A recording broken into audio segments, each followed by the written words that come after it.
welcome to Winsome Cottage Garden. My name is Hannah and I'm so glad that you decided to join me today.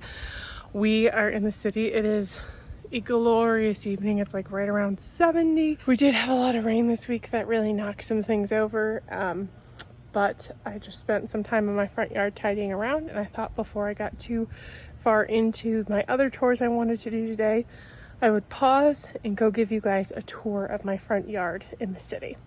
I know I've had a lot of questions about it, asking to see like backed up views and things, and I haven't really done a lot of touring in the area, mostly because it's on a fairly decently busy street.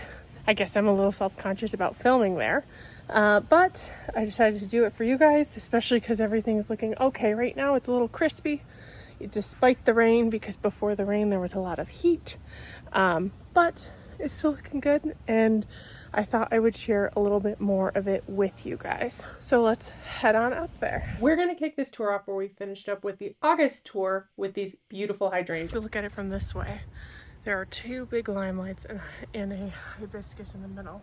Then we have one more limelight, which is actually just beginning some of its fall color on this side of the archway. If I back up, you can see this portion of the bed. We've got some peonies, some sedum, there's some iris underneath this crabapple tree, which is a really pretty framing for this side of the house and kind of invites you back. In here you can also see the iris aren't doing that great. These are my banshee iris. They actually, I think, are sick because of this tree, which has some black spot.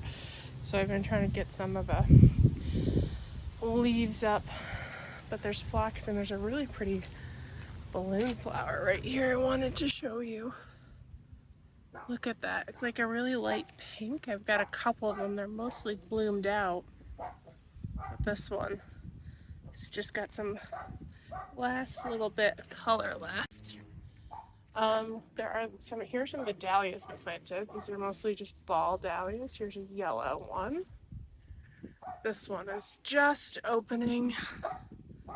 It's like an orange, and then we've got another one of these very prolific deep red ones, which is pretty. This one also has a ton of grass in it, but I've let it go because I like these in flower arrangements.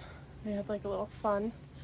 And then this is a Leonardo da Vinci dahlia, which is really pretty, but its stems are pretty short because it's more like for landscape, but I like it here.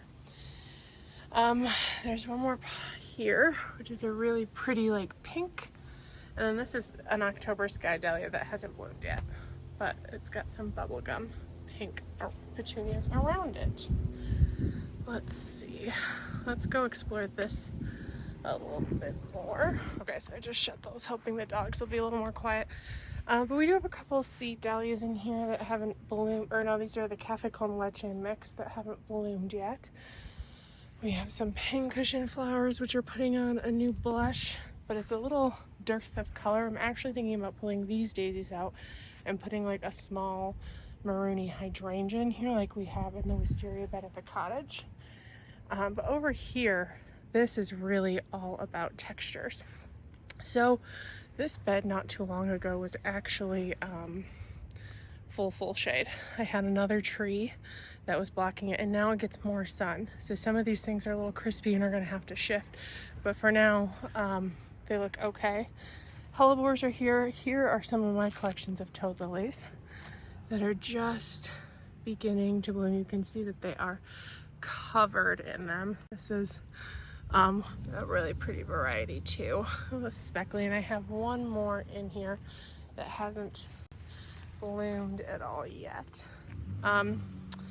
Back here we have an Annabelle. This is one of the Annabelles that is going to be replaced, but here is our window basket that we actually planted together. It's looking okay. It's a really pretty riot of color that mostly focuses on texture. You can see some of the coleus didn't take off quite the way I hoped, but you can see that that branch that broke off did. And this guy is just doing so well. I'm actually going to bring him inside because he can live as a house plant, as can the purple shields over here.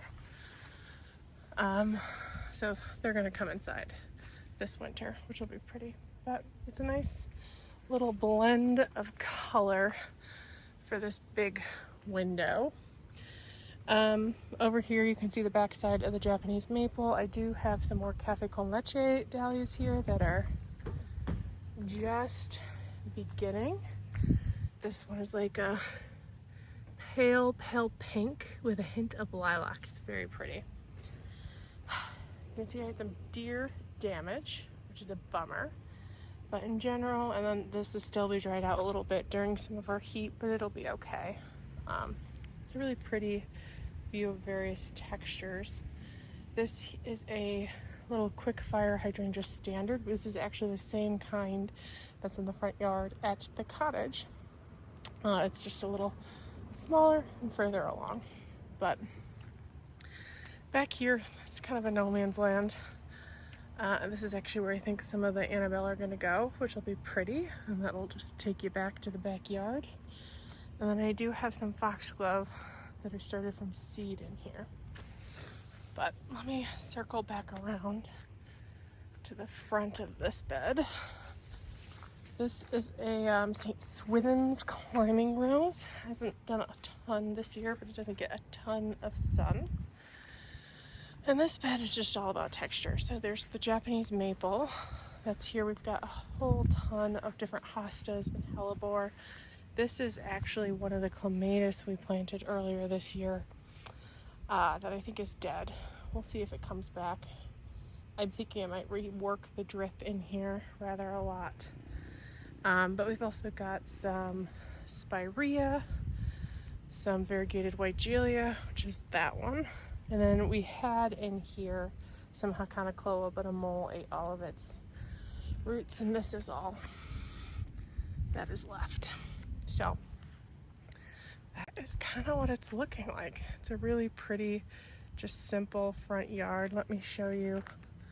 I don't know how far back I can really get. So I'm actually standing where the tree that came down was that made this whole thing shade. So this actually has changed completely in that time because I had to pull everything out because it was too deep shade. And you can kind of see it took out some branches here as well when it came down. I'll actually see if I can find some photos because it was quite impressive. But that's the front yard. It's a pretty simple, plain one.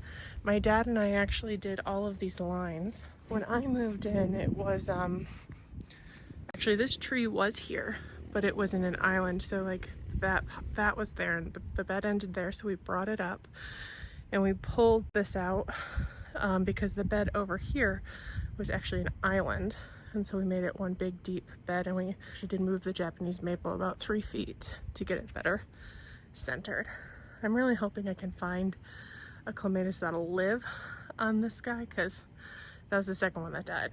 I'm gonna give it one more shot and check the water, but this is what it's looking like right now. So that's kind of what you see. And here's one more look at the arch as you're walking up into the backyard. It kind of invites you in. When my car's not here, you can see the tunnel, which also invites you to kind of come back and see what's just around the corner here. If we go back 1 second. So this is a red bud that is probably too close to the house, but it's so cool there. I'm gonna leave it for a little bit. Here's a Bathsheba climbing David Austin rose that with this here, it might not get quite enough sun. Don't know, it hasn't bloomed as well as it could have. It did really well this spring before the sawflies ate all of its buds. So I'm hoping maybe next year it'll do better. And I might think of putting this guy just a little bit somewhere else. Oh, look, I finally harvested the pumpkins. There were 5. 3 of them had been eaten a little bit and rotting, but I have 3, I think these are Crimson Sweet or Sugar Baby. I think these are Sugar Baby watermelons. It's one or the other, so if I got it wrong, let me know.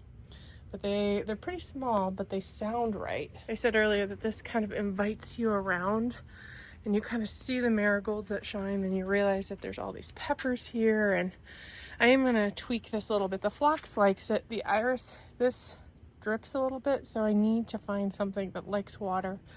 The sedum has to move. It doesn't like it. And actually this is a Going Bananas daisy that's going to move to the back because it doesn't get enough sun here. When I planted it, there's only one of these troughs here, so it was actually getting a lot more sun.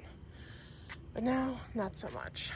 But yeah, you kind of walk back, and it invites you back into the backyard, which is a really fun, cute little space. I actually did a tour of the backyard not that long ago, like a couple days for the August tour, so I'll link that below if you wanted to see that more in depth and kind of walk around the paths that are back there with me. I do comment through that as well. I actually started out this video, I don't know if I ever explained it, I did a quick cleanup. What I do is probably once every 2 weeks, I take about 20 minutes and I just walk around my front yard doing some deadheading, pulling some weeds, and that's enough to really keep it in check. That is the zone that I actually do the most. I do have my garden divided into zones, but that's the one I keep to the most, probably because it's forward facing. But I need to get a little more disciplined about definitely checking in on the other zones as well. So that is the front yard. I know it's really a brief, quick walkthrough, but I thought I would show it to you guys. It actually looks its best in the spring, so I'll make sure to show it to you guys then as well. We're actually going to be shifting to the cottage soon to do a whole series of videos there. But when we come back to the city, we are going to move those Annabelle, one of which I showed you today, another of which I showed you in the backyard tour earlier this week. And we are bringing in some new things, and I might do a little bit of the shifting around that I told you about other things as well at that time. Not quite sure. Oh, you know what? I wanted to show you. It's closing up a little because it's getting later and they kind of close a little at night. But look at this. This, with our little bee friend, is an intact one of those pretty flowers. So if I get close without freaking him out, do you see how there's like a peach tone to the petals?